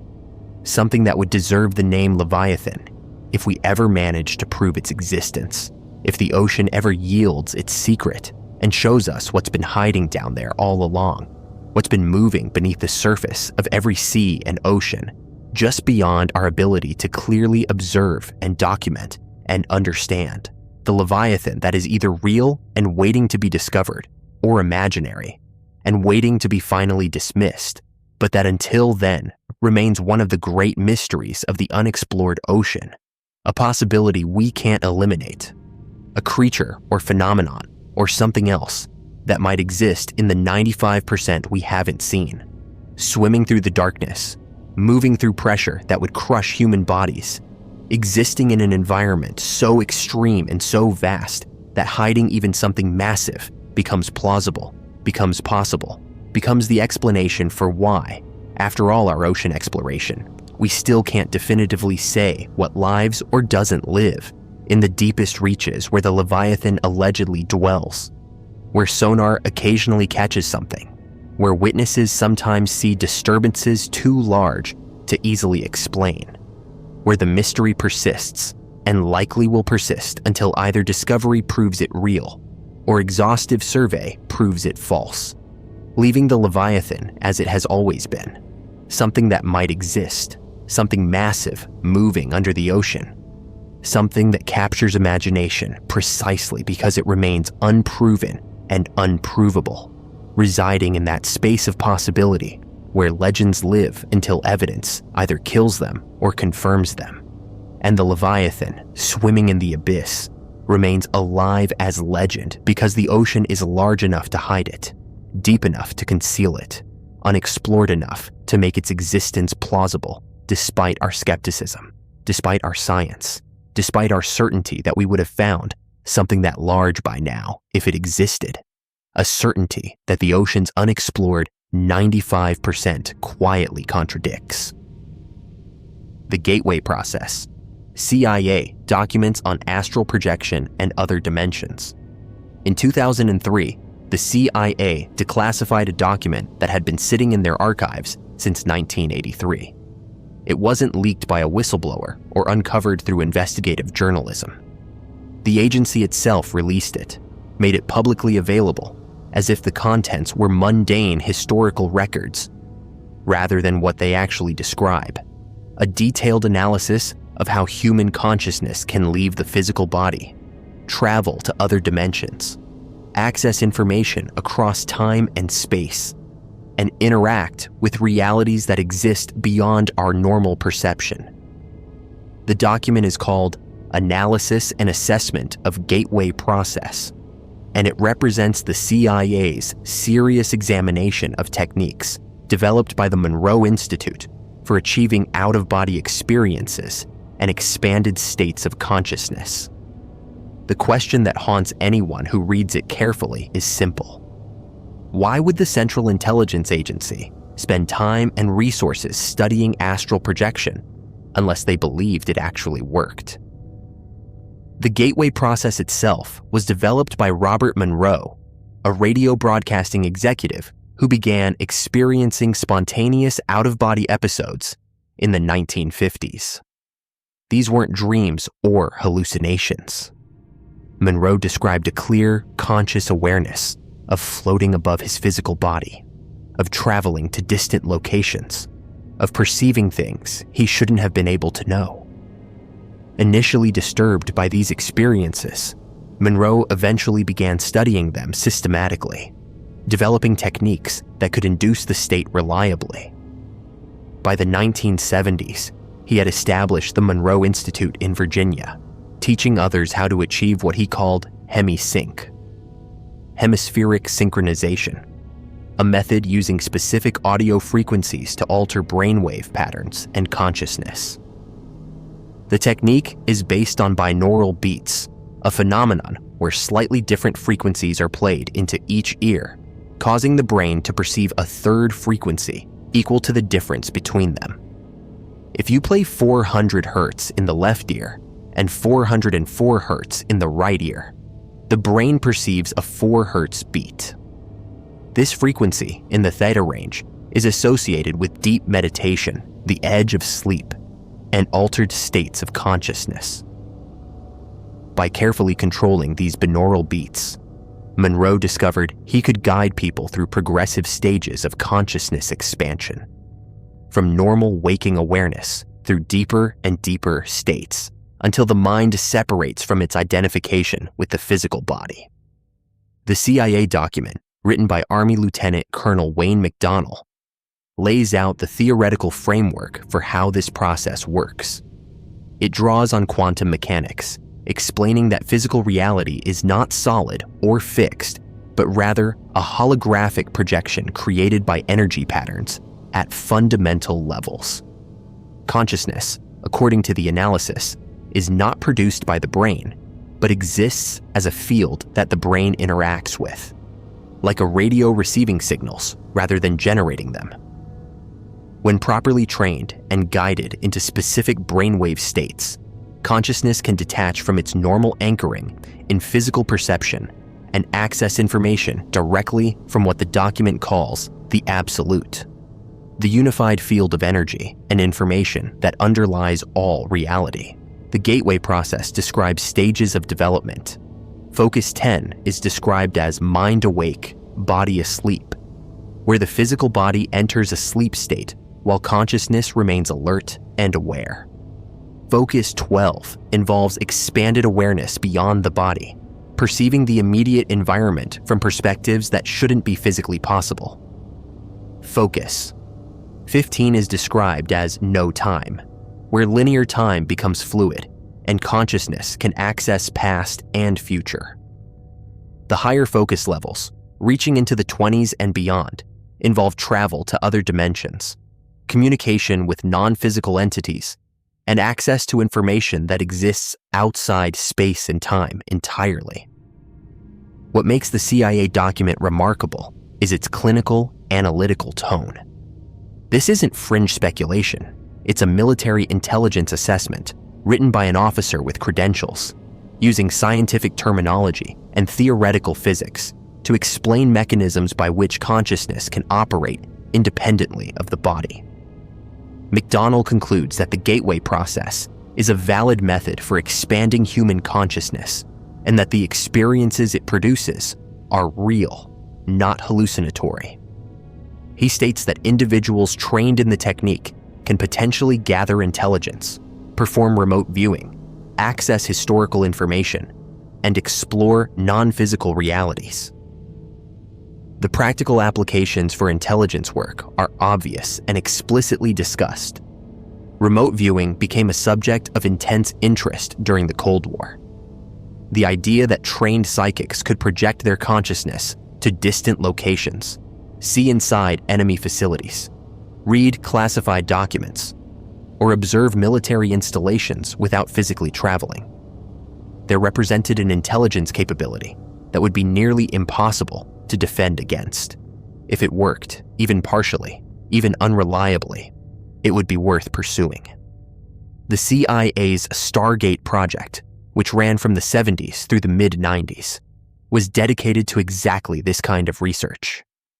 The gateway process was one methodology among several that intelligence agencies explored for achieving remote viewing and expanded consciousness capabilities. Skeptics point out that the Stargate project was eventually shut down, with official assessments concluding that remote viewing wasn't reliable enough for intelligence purposes. But those familiar with how classification and compartmentalization work note that publicly canceling a program doesn't necessarily mean the research stopped. It might mean the research succeeded well enough that it moved deeper into classified channels, away from congressional oversight and public records requests. Alternatively, it might have produced results that were real but inconsistent, useful enough to continue studying quietly while maintaining public skepticism as a cover. The Gateway document itself disappeared from the CIA's website for years, available only through direct requests and FOIA procedures. In 2021, it resurfaced on their Reading Room website and went viral, being downloaded hundreds of thousands of times as people discovered that the CIA had essentially confirmed the reality of astral projection and dimensional travel. The agency's explanation for the renewed interest was minimal. It was simply a historical document, an analysis conducted decades ago, nothing current. But the document's contents remain as relevant and unsettling as when it was written. According to the analysis, human consciousness is essentially infinite, only appearing limited because of its focus through the physical nervous system and brain. Physical incarnation is like looking through a narrow window at a vast landscape. You see only a small portion, but the entire landscape exists whether you perceive it or not. The gateway process trains consciousness to look away from the window, to perceive directly without the filtering and limitation imposed by physical senses. In this expanded state, time becomes navigable rather than linear. You can focus awareness on the past, experiencing it directly, or on probable futures, seeing patterns and potentials before they manifest. Space becomes irrelevant because consciousness isn't traveling through three-dimensional geography, but accessing information that exists everywhere, simultaneously in the holographic field. The document describes the universe as a torus, a shape like a donut, where energy flows in continuous cycles, with the absolute, pure, undifferentiated consciousness at the center, and physical reality as the outer manifestation where that consciousness takes temporary form. Individuals are focal points of awareness within this larger field, temporarily identified with specific bodies and personalities, but fundamentally part of the unified whole. Death, in this framework, isn't an ending, but a shift in focus, a consciousness withdrawing from physical anchoring and returning to a more expanded state of awareness. This has implications that go far beyond intelligence gathering. If consciousness survives physical death, if it can access information across time, if it exists in multiple dimensions simultaneously, then everything about how we understand human existence needs revision. The gateway process isn't just a technique for spying or gathering intelligence. It's a method for exploring the fundamental nature of consciousness and reality itself. The fact that the CIA studied it suggests they understood these implications and wanted to know if the techniques actually worked, if the theoretical framework matched observable results. There are accounts from people who have gone through gateway training at the Monroe Institute, describing experiences that align with the stages outlined in the CIA document. They report floating above their bodies, visiting distant locations, and later confirming details they shouldn't have known, encountering entities or presences in non-physical dimensions, accessing memories from what seem like past lives or parallel existences, experiencing time as fluid rather than linear. These reports are subjective, impossible to verify through conventional means, but they're remarkably consistent across different individuals, different time periods, different backgrounds. The question of whether these experiences represent actual travel to other dimensions or are elaborate constructions of the mind remains contentious. Neuroscientists might argue that the binaural beats and sensory deprivation create unusual brain states that produce vivid hallucinations, internally generated experiences that feel real but have no external validity. However, cases where remote viewers provided accurate information about distant locations, or where individuals in out-of-body states witnessed events they later confirmed occurred, suggest that something more than hallucination might be involved. The information has to come from somewhere. The Gateway document acknowledges this ambiguity, but leans toward the interpretation that the experiences are genuine access to expanded dimensions of reality. McDonald's analysis suggests that consciousness is primary, that physical reality emerges from consciousness rather than the reverse, and that techniques like Gateway allow us to experience ourselves as we actually are, multi-dimensional beings temporarily focused through physical form. The brain doesn't generate consciousness. It filters and limits it, allowing us to focus on physical survival and operation in three-dimensional space. Remove or bypass those filters, and consciousness expands into its natural state. There are also darker implications that the document touches on briefly. If consciousness can travel to other dimensions, what exists in those dimensions? The reports from Gateway participants include encounters with entities, beings that exist in non-physical form, some of which seem helpful or neutral, and others that seem predatory or malevolent. Are these actual independent consciousnesses, or are they aspects of the participant's own psyche? The document doesn't provide definitive answers, but it acknowledges that navigation of non-physical dimensions involves risks and unknowns, that not everything encountered in expanded states is friendly or benign. Some conspiracy theories suggest that the Gateway process research uncovered things the intelligence community didn't want publicly known. Information about the nature of reality, about non-human intelligences, about what happens after death, about the extent to which physical reality is a construct that can be manipulated by focused consciousness. If any of these discoveries were made, they would be classified at the highest levels, too disruptive to social and religious structures to release, too powerful to allow into general knowledge. The public document might be a sanitized version, revealing the basic framework, while omitting the most significant findings. The timing of the document's release is also worth considering. It was written in 1983, at the height of Cold War tensions, when both superpowers were exploring every possible advantage, including psychic warfare and consciousness manipulation. The Soviets were conducting similar research, trying to develop psychotronic weapons and remote influencing capabilities. The arms race extended into dimensions most people don't think about. Battles fought not with missiles and tanks, but with trained minds operating outside the constraints of physical reality. If either side achieved reliable capabilities in this domain, it would represent an intelligence and military advantage that would be almost impossible to counter. The Gateway process offers a methodology that anyone can theoretically learn.